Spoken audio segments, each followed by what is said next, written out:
चोपड़ा तालुका के किसानों ने इस साल बड़े पैमाने पर कद्दू की खेती की है। मई में इसकी बुआई होती है और जून में फसल तैयार हो जाती है। अब तक उत्तर प्रदेश, गुजरात जैसे राज्यों में इस कद्दू की भारी मांग रहती थी, जिससे किसानों को अच्छा दाम भी मिलता था। लेकिन इस बार व्यापारियों की तरफ से कोई मांग नहीं है। जहाँ पहले 8 से 9 रुपए प्रति किलो तक दाम मिलते थे, वहीं अब व्यापारी 1 से 2 रुपए किलो पर भी लेने को तैयार नहीं है। कई किसानों को अपनी उपज खेत में ही सड़ने के लिए छोड़नी पड़ रही है। कुछ किसान रोटावेटर चलाकर खेत साफ कर रहे हैं, तो कुछ खरपतवार नाशक डालकर कद्दू नष्ट कर रहे हैं। खेतों में हर जगह खराब बेलें और सड़े हुए कद्दू दिख रहे हैं। लाखों रुपए खर्च करने के बावजूद किसानों को कोई मुनाफा नहीं हुआ है।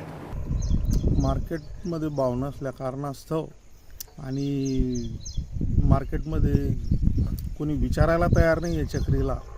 दरवर्षी आम्ही सतत 5 वर्षापासून लागवड करतोय, तर दरवर्षी 7-8 रुपये 10 रुपयापर्यंत भाव मिळत होता। यावर्षी तर 1 रुपये 2 रुपये किलो मागताय, तेही व्यापारी यायला तयार नाही आहेत। संपूर्ण जो माल हा कुठं जातो? हा संपूर्ण माल यूपी स्टेटमध्ये याला जास्तीत जास्त मागणी आहे आणि थोड्याफार प्रमाणात गुजरात, आंध्र, कर्नाटक, तामिळनाडू या भागात राज्यांमध्ये जास्त चक्रीला डिमांड असतो। यावर्षी जो भाव आहे तोही पडलेला आहे आणि व्यापारी घेत नाही, याला काय कारण असू शकतं?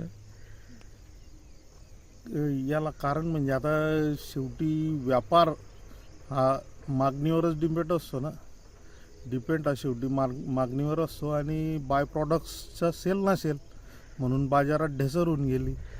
इतके उत्पादन आहे आज साधारणतः आमच्या या 8 एकर लागवडमध्ये कमीत कमी 100-70-80 टन माल निघाला असता, परंतु 1 किलोसुद्धा विकली गेली नाही आमची बाजारात।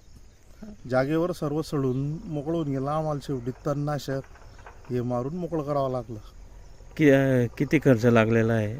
समथिंग याला येतो एकरी 20 ते 25 हजार रुपये खर्च येतो। अच्छा, आणि जर माल गेला असता व्यापाऱ्याच्या माध्यमातून तर कितीचं उत्पन्न? 4 लाखापर्यंत, 3.5 ते 4 लाखापर्यंत, 5 लाखापर्यंत चक्रीचं उत्पन्न आलं असतं।